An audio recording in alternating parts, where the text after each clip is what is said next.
Franco was a pizzeria that started in Brixton in 1985 by a friend of mine called Franco Pensa, actually, and the pizzeria was called Franco.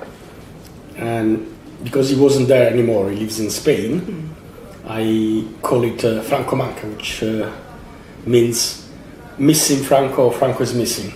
But so he was a friend of yours, was Yeah. he? Did you used to visit the pizzeria? Yes, a lot. It was a kind of a pivotal institution in Brixton. They have quoted in many books. Jeff Dyer, The Color of Memory, takes place mostly in Franco's pizzeria and other places. It was a legendary place. Then it got sold to a larger chain, and then I bought it and changed the name again. It was Enzo's briefly. Was that when? Echo, yeah. Echo. But you bought it and you've taken it back to the authentic Italian roots. Yes, I mean it's very different from what Franco was doing, obviously. But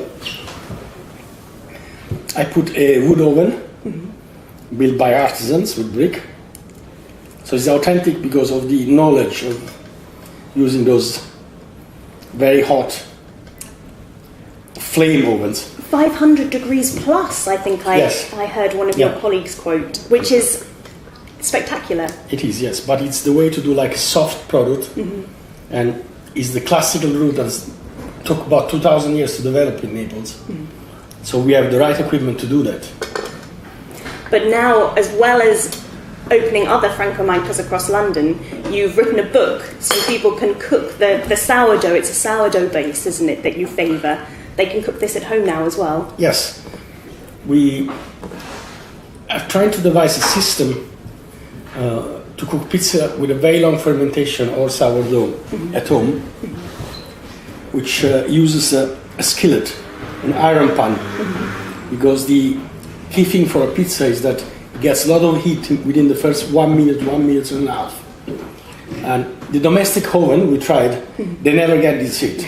Never. So you never get good pizza. So we put it on the fire, and we cook the first minute and a half on the fire. And this puffs up the dough. We put the ingredients, and then under the grill, and it works very well. So you only literally are still cooking it for a couple of minutes then, the base? Well, it's a bit longer, but it's not the 8-9 minutes it takes in a domestic oven.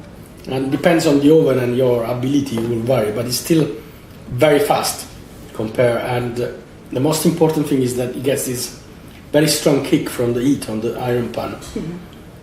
And the book is called Artisan Pizza at Home. Yes. That's right, isn't it?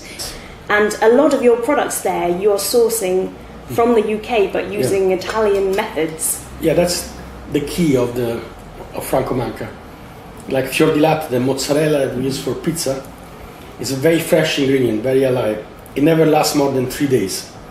So it's impossible to import it. It's wrong, but it's also impossible, or very difficult. So we make our own fior di latte in Somerset. So you've taught a Somerset producer to make... We brought originally somebody from a small village in Italy that I know, called Albino Scalzitti. It's in Molise, in Molise, yeah. And he spent a week here, and then the people who do the mozzarella came back and did a week in his small artisan cheese maker lab, the size of this room, and we brought it back. Same thing we make incredible homemade sausages of prime cuts, which are sliced by hand and by a knife in Naples. But obviously we make it here. We use Gloucester Old Spot, which is a great source of meat, and same thing from the ham. So we use a lot of local sourcing as much as possible. And I suppose, how do you think it compares to the pizzas of Naples?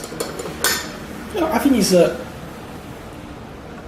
probably the only pizzeria outside Naples that is authentic, exactly because it doesn't try to reproduce completely what is in Naples. Otherwise, we'll have to import everything from there. And it won't be fresh. It won't be fresh, but they eat us to the extreme, and the ingredients are, as you said, using the knowledge and the tradition from there, but sourcing the ingredient locally and see what comes out, what the correction you have to do, and all this kind of things.